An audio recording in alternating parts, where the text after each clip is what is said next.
Next scope of management accounting. ഈ management അക്കൗണ്ടിങ്ങിൻ്റെ scope ഭയങ്കര വൈഡാണ്. അപ്പം ഇതിൽ 10 സ്കോപ്പാണുള്ളത്. ഫസ്റ്റത്തെ financial accounting, next cost accounting, പിന്നെ ഫോർകാസ്റ്റിംഗ് ആൻഡ് ബഡ്ജറ്റിംഗ്, പിന്നെ കോസ്റ്റ് കൺട്രോൾ ടെക്നിക്സ്, പിന്നെ ഇൻ്റർപ്രിട്ടേഷൻ ഓഫ് ഫിനാൻഷ്യൽ ഡാറ്റ, പിന്നെ സ്റ്റാറ്റിസ്റ്റിക്കൽ മെത്തേഡ്, പിന്നെ ടാക്സ് അക്കൗണ്ടിങ്, പിന്നെ റിപ്പോർട്ടിംഗ്, പിന്നെ ഓഫീസ് സർവീസസ്, പിന്നെ ഇൻറ്റേർണൽ ഓഡിറ്റിംഗ്. ഇങ്ങനെ 10 സ്കോപ്പാണുള്ളത്. അപ്പോൾ നമുക്ക് ഫസ്റ്റത്തെ നോക്കാം. ഫസ്റ്റത്തത് ഫിനാൻഷ്യൽ അക്കൗണ്ടിങ് ആണ്.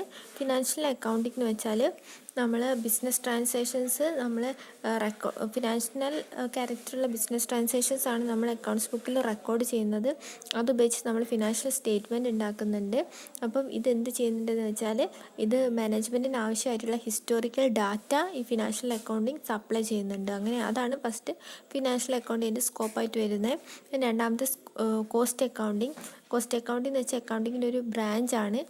ഇത് നമുക്ക് എത്രത്തോളം കോസ്റ്റ് വന്നതിന് അനലൈസ് ചെയ്യാനും അത് എസ്റ്റിമേറ്റ് ചെയ്യാനും സഹായിക്കുന്നുണ്ട്. മാനേജ്മെൻറ്റ് അക്കൗണ്ടിങ്ങിൻ്റെ ബാക്ക് ബോൺ എന്ന് വരെ കോസ്റ്റ് അക്കൗണ്ടിങ് അറിയപ്പെടുന്നുണ്ട്. ഇതിൽ നമ്മൾ standard costing, budgetary control, managerial costing, planning, controlling, decision മേക്കിങ്ങിനൊക്കെ കോസ്റ്റ് അക്കൗണ്ടിങ് സഹായിക്കുന്നുണ്ട്.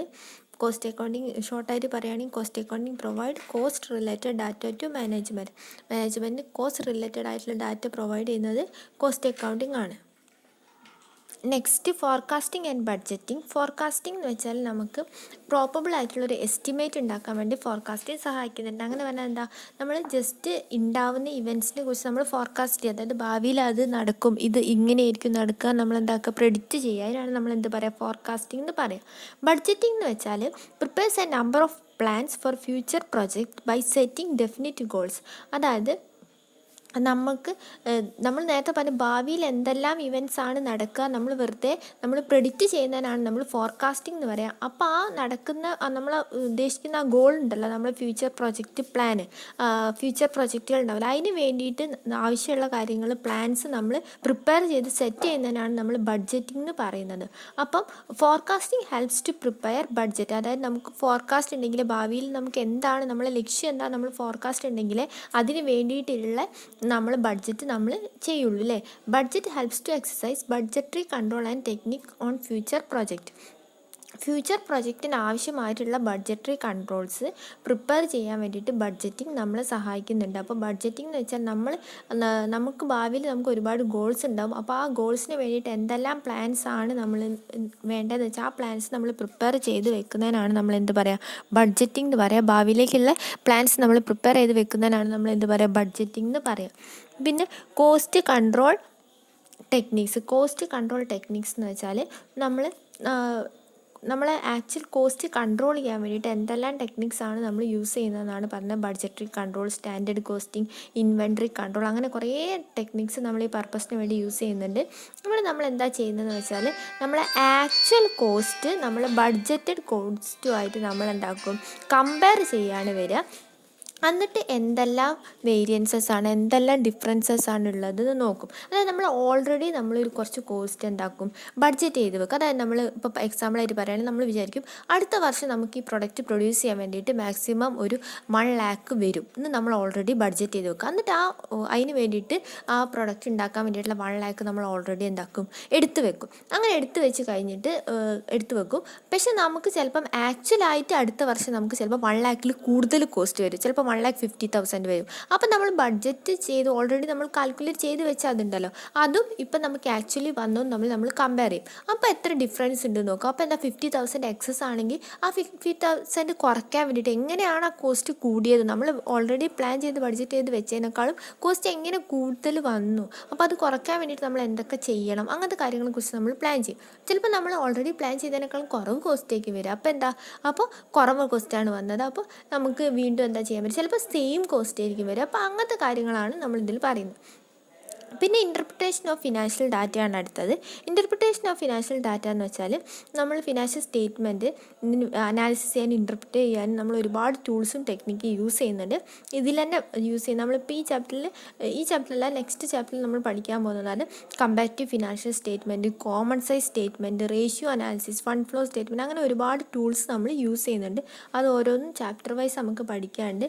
അതായത് അതെങ്ങനെയാണെന്ന് വെച്ചാൽ നമ്മൾ നേരത്തെ ഫിനാൻഷ്യൽ അക്കൗണ്ടിങ്ങിൻ്റെ ലിമിറ്റേഷൻ പറഞ്ഞപ്പോൾ നമ്മൾ പറഞ്ഞിരുന്നു, നമുക്ക് ഫിനാൻഷ്യൽ അക്കൗണ്ടിങ്ങിൽ നമുക്ക് കുറേ ഫേംസ് തമ്മിൽ കമ്പയർ ചെയ്യാൻ പറ്റില്ല. അതേപോലെ ഇപ്പോൾ 2012 കോസ്റ്റും 2015 കോസ്റ്റും അതേപോലെ ഇപ്പോൾ നമ്മൾ 2021 എത്തി, അതുവരെ ഇപ്പോൾ 5 വർഷത്തെ നമ്മളെ കമ്പനീൻ്റെ എക്സ്പെൻസ് അല്ലെങ്കിൽ പ്രോഫിറ്റ് ആൻഡ് ലോസ് കമ്പയർ ചെയ്തിട്ടല്ല നമ്മൾ ഫിനാൻഷ്യൽ സ്റ്റേറ്റ്മെൻറ്റ് ഉണ്ടാക്കുക. നമ്മളെന്താ ഒരൊറ്റ ഇയറിലാണ് നമ്മൾ ഉണ്ടാക്കുക എന്ന് പറഞ്ഞിരുന്നു. പക്ഷേ ഇവിടെ കമ്പാരിറ്റീവ് ഫിനാൻഷ്യൽ സ്റ്റേറ്റ്മെൻറ്റ് നമ്മൾ എന്താക്കും, 5 വർഷത്തെയോ 10 വർഷത്തെയോ നമുക്ക് പ്രോഫിറ്റ് ആൻഡ് ലോസ് അക്കൗണ്ടും അതേപോലെ ബാലൻസ് ഷീറ്റൊക്കെ നമ്മൾ എന്താക്കും, കമ്പയർ ചെയ്ത് നോക്കും. എന്നിട്ട് നമുക്ക് അങ്ങനെ സ്റ്റേറ്റ്മെൻറ്റ് ഉണ്ടാക്കുക. അതേപോലെ വേറെ ഇപ്പോൾ എ എന്ന് പറഞ്ഞ കമ്പനീൻ്റെയും ബി എന്ന് പറഞ്ഞ കമ്പനീൻ്റെയും ഫിനാൻഷ്യൽ സ്റ്റേറ്റ്മെൻറ്റ് നമുക്ക് വേണമെങ്കിൽ കമ്പയർ ചെയ്ത് നോക്കാം. അങ്ങനെ നമ്മൾ ഉണ്ടാക്കും.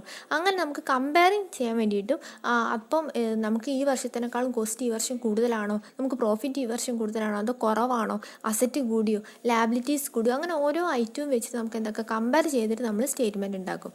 അതേപോലെ വേറെ കമ്പനീൻ്റെ വെച്ചിട്ടുണ്ടെങ്കിൽ ആ കമ്പനിക്ക് ഇതിനേക്കാളും നമ്മളത് കുറവാണോ, അല്ലെങ്കിൽ ആ കമ്പനിക്കാണോ നമ്മളെക്കാളും പ്രോഫിറ്റ് കൂടുതൽ, അങ്ങനത്തെ കാര്യങ്ങൾ കമ്പയർ ചെയ്തിട്ട് നമുക്ക് ഉണ്ടാക്കാൻ വേണ്ടിയിട്ട് ഇത് നമ്മളെ സഹായിക്കുന്നുണ്ട്.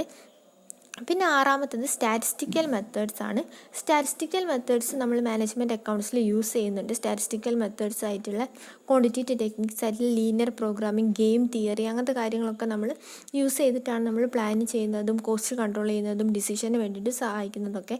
ഈ ലീനിയർ പ്രോഗ്രാമിങ്ങും അതേപോലെ ഗെയിം തിയറിയും അങ്ങനത്തെ കാര്യങ്ങളൊക്കെ നമുക്ക് ഞാൻ പറഞ്ഞില്ല വേറൊരു സബ്ജക്റ്റും കൂടെ ഉണ്ട്, ഓപ്പറേഷൻ റിസർച്ച് എന്നൊരു സബ്ജക്റ്റും കൂടെ ഉണ്ടെന്നുപോലെ, അതിൽ നമുക്ക് പഠിക്കാനുണ്ട് കേട്ടോ. പിന്നെ ടാക്സ് അക്കൗണ്ടിങ് ആണ് അടുത്തത്. ഇപ്പോൾ പ്രസൻ്റ് ആയിട്ടുള്ള കാര്യത്തിൽ നമ്മൾ എല്ലാ കാര്യത്തിലും നമുക്ക് ടാക്സ് ഉണ്ടാവും, എല്ലാത്തിലും നമ്മൾ ടാക്സ് അടിക്കുന്നുണ്ട്.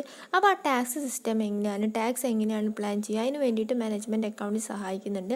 ഇപ്പോൾ നമ്മൾ ഇൻകം ടാക്സിന് വേണ്ടിയിട്ട് നമ്മൾ എന്താക്കും, കുറച്ച് പൈസ ചിലപ്പോൾ നിങ്ങളെ ഫാദേഴ്സിനൊക്കെ അറിയാൻ ചിലപ്പോൾ ഇൻകം ടാക്സ് ഒക്കെ അടിക്കുന്നവരുണ്ടോ, ബിസിനസ്സൊക്കെ ഉള്ളവരാകുമ്പോൾ. അപ്പോൾ അതിപ്പോൾ ഇൻകം ടാക്സിന് വേണ്ടിയിട്ട് എത്ര പൈസ അടിക്കണം, അപ്പോൾ നമ്മൾ വലിയ കമ്പനിയൊക്കെ നടത്തുമ്പോൾ നമ്മളെ കമ്പനിക്ക് എത്ര ടാക്സ് അടയ്ക്കണം, ടാക്സിൽ ഇനി എന്തെങ്കിലും അടയ്ക്കാനുണ്ടോ, ഇനി ബാധ്യതകളുണ്ടോ, നമ്മൾ ഗവൺമെൻറ്റിലേക്ക് അടയ്ക്കുന്നതാണ് ടാക്സ്. അപ്പോൾ അതിനെക്കുറിച്ചൊക്കെ അറിയാൻ വേണ്ടിയിട്ട് മാനേജ്മെൻറ്റ് അക്കൗണ്ട് സഹായിക്കുന്നുണ്ട്. പിന്നെ നെക്സ്റ്റ് റിപ്പോർട്ടിംഗ് എന്ന് വെച്ചാൽ എന്തെല്ലാം റിപ്പോർട്ട്സാണ് നമ്മൾ പ്രിപ്പയർ ചെയ്യേണ്ടത്, ഒരു എൻ്റർപ്രൈസിന് ആവശ്യമായിട്ടുള്ള എന്തെല്ലാം റിപ്പോർട്ട്സാണ് പ്രിപ്പയർ ചെയ്യേണ്ടതെന്ന്. അപ്പോൾ ആ റിപ്പോർട്ട്സൊക്കെ പ്രിപ്പയർ ചെയ്യുക മാനേജ്മെൻറ്റ് അക്കൗണ്ടൻ്റാണ്. അതായത് മാനേജ്മെൻറ്റ് അക്കൗണ്ടൻ്റ് എന്ന് പറഞ്ഞ ആളുണ്ടാവും. അതെല്ലാം അയാളുടെ റെസ്പോൺസിബിലിറ്റിയാണ്. ആവശ്യമുള്ള റിപ്പോർട്ട്സൊക്കെ പ്രിപ്പയർ ചെയ്യുക. ആ റിപ്പോർട്ട്സൊക്കെ അയാൾ ഉണ്ടാക്കും മാനേജ്മെൻറ്റിന്. അത് ഉണ്ടാക്കി കഴിഞ്ഞിട്ട് പ്രിപ്പയർ ചെയ്ത് കഴിഞ്ഞിട്ട് മാനേജ്മെൻറ്റ് എല്ലാം സബ്മിറ്റ് ചെയ്യും. മാനേജ്മെൻറ്റ് അതെല്ലാം നോക്കിയിട്ട് പ്രോപ്പറായിട്ടുള്ള ഡിസിഷൻസ് എടുക്കുകയാണ് ചെയ്യുക. പിന്നെ നെക്സ്റ്റ് ഓഫീസ് സർവീസസ്.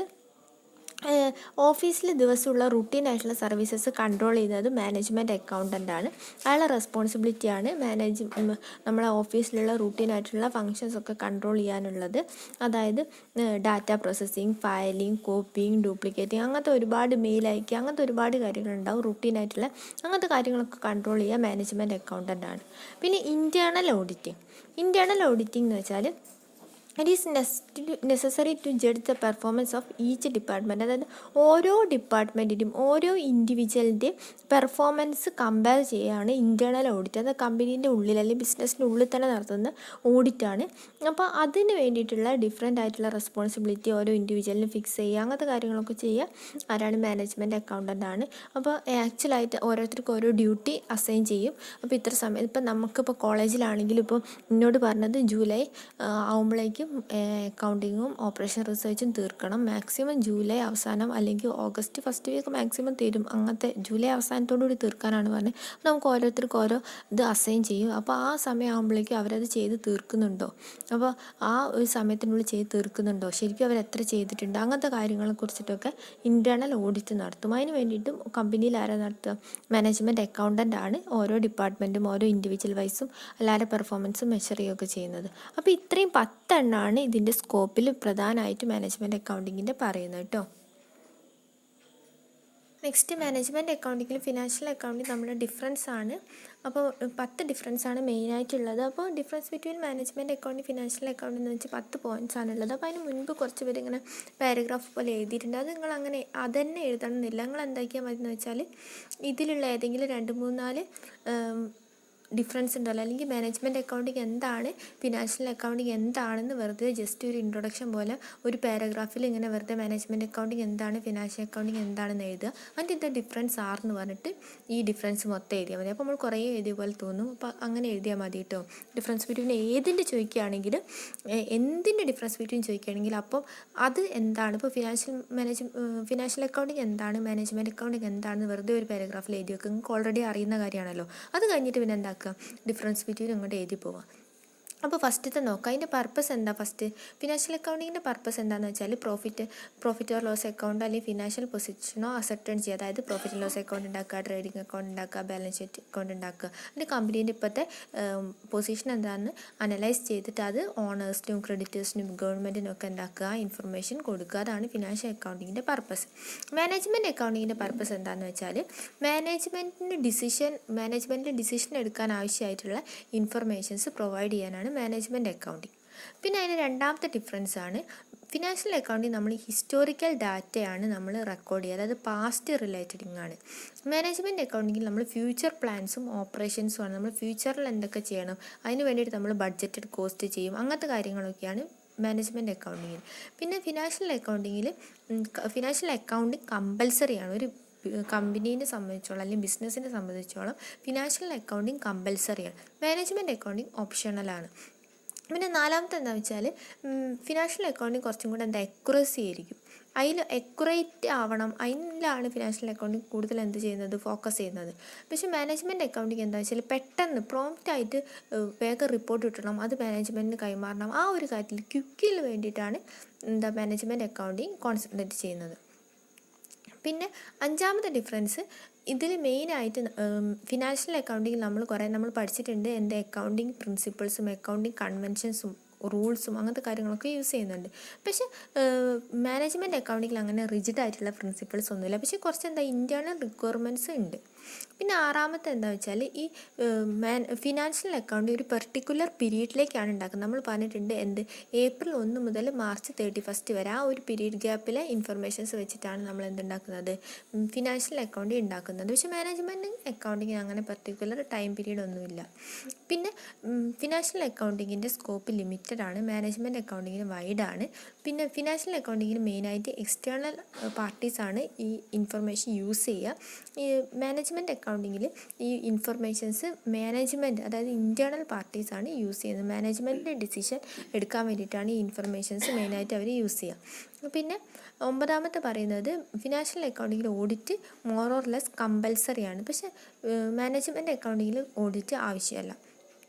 പിന്നെ ഫിനാൻഷ്യൽ അക്കൗണ്ടിങ്ങിൽ സ്റ്റോക്ക് വാല്യൂ ചെയ്യുക എന്തിൻ്റെ ബേസിലാണ്, ഓൺ ദ വാല്യൂഡ് എന്തിൻ്റെ ബേസിലാണ്, ഓൺ പ്രിൻസിപ്പിൾ ഓഫ് കോസ്റ്റ് അല്ലെങ്കിൽ മാർക്കറ്റ് വാല്യൂ. അതിൽ ഏതാണ് ലെസ് എന്ന് നോക്കിയിട്ടാണ് നമ്മൾ സ്റ്റോക്ക് വാല്യൂ ചെയ്യുക. പക്ഷേ മാനേജ്മെൻറ്റ് അക്കൗണ്ടിങ്ങിൽ അങ്ങനെ ഒരു പ്രത്യേകിച്ച് പ്രിൻസിപ്പിൾ ഒന്നും യൂസ് ചെയ്തിട്ടല്ല സ്റ്റോക്ക് വാല്യൂ ചെയ്യുക. ഈ 10 ഡിഫറൻസ് ആണ് മാനേജ്മെൻറ്റ് അക്കൗണ്ടിങ്ങും ഫിനാൻഷ്യൽ അക്കൗണ്ടിങ്ങും തമ്മിലുള്ളത്. അപ്പോൾ ഇത് 5 മാർക്കിന് ചോദിക്കേണ്ട 5 പോയിൻറ്റ്സോ അല്ലെങ്കിൽ 6 പോയിൻറ്റ്സോ എഴുതിയാൽ മതി. നിങ്ങൾ ഫസ്റ്റ് എഴുതുമ്പോൾ എന്താണ് മാനേജ്മെൻറ്റ് അക്കൗണ്ടിങ്, എന്താണ് ഫിനാൻഷ്യൽ അക്കൗണ്ടിങ്, ജസ്റ്റ് ഒരു പാരഗ്രാഫ് എഴുതുക. എന്നിട്ട് നിങ്ങൾക്ക് ഈ 10 പോയിൻറ്റ്സിൽ നിങ്ങൾക്ക് ഏതാണോ പഠിക്കാൻ കുറച്ച് എളുപ്പം തോന്നുന്നത് ആ ഒരു 5 പോയിൻറ്റ്സ് എഴുതുക. 10 മാർക്കിനാണ് ചോദിക്കുന്നതെങ്കിൽ 10 പോയിൻറ്റ്സ് എഴുതുക. അപ്പോൾ നിങ്ങൾ ജസ്റ്റ് പഠിക്കാൻ പറ്റുന്ന അത്രയും പോയിൻറ്റ്സ് നിങ്ങൾ പഠിക്കുക കേട്ടോ.